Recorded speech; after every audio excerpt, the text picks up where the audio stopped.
Lang naman sa babae yung mag-isip ng ganito. Tamang hinala. Aba, grabe na yan, te. Lalo na sa ganito. Grabe, pinaka-normal talaga sa mga babae to. Yung tipong na may nakausap ka lang saglit. Tapos grabe na yung panggagalaiti niya, aba. Kita mo, diba? Walang masama. Ito yung hindi normal. Grabe na yan. Yung nakakasabay mo si ex sa sasakyan. Tapos suot nyo pa yung couple jacket nyo. Wala kang magawa, aba. Kahit pag gustuhin mo pang magpalit, aba, di pwede. Grabe na yan. Damdam ko na ang ganda ng ginawang panalo ni ante. Pero kitang-kita na mas panalo si Bade. Grabe.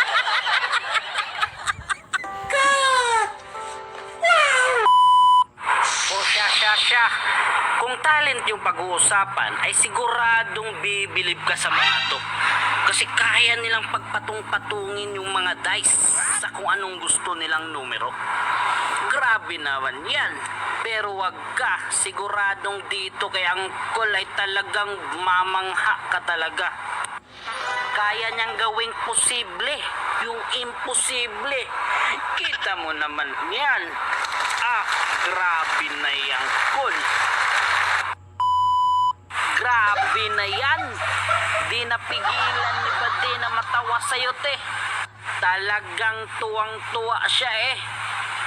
Tinodo pa talaga yung pagtawa, ba? Grabe na yan. Wala man lang nag-cheer nung naipasok ni ante yung bola. Pero bumawi naman sila nung pagdampot. Aba, grabe na yan. Di natin masisi si Bade, baby.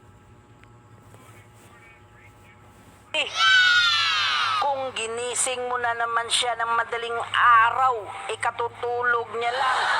Kaya naman talagang binitbit ka niya, aba. Grabe na yan. Grabe na yan. Aba, gusto mo lang naman sanang makatulong.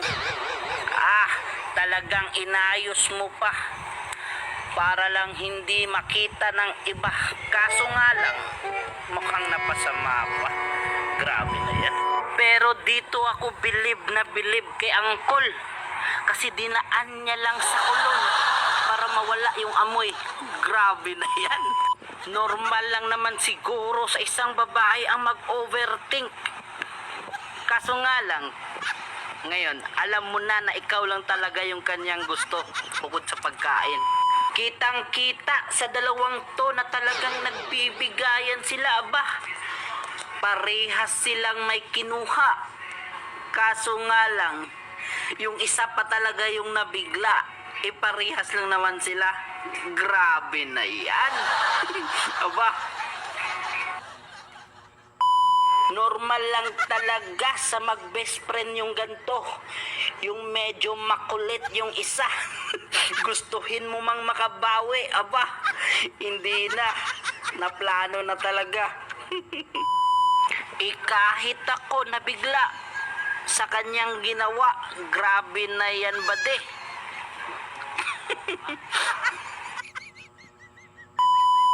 Talagang bilib na bilib ako kay Doc. Todo talaga siya mag-alaga sa kanyang pasyente. Talagang lahat gagawin, matukoy lang kung ano yung sakit. Kaso nga lang, gustong gusto ni ante pagtripan yung kanyang jowa.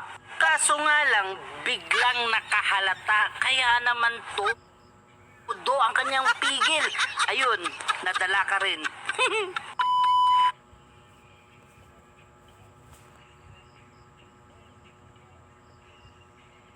Grabe naman talaga ang pag-ibig nitong dalawa.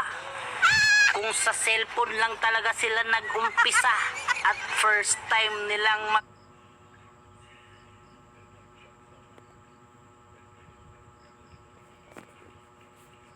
meet. Yes!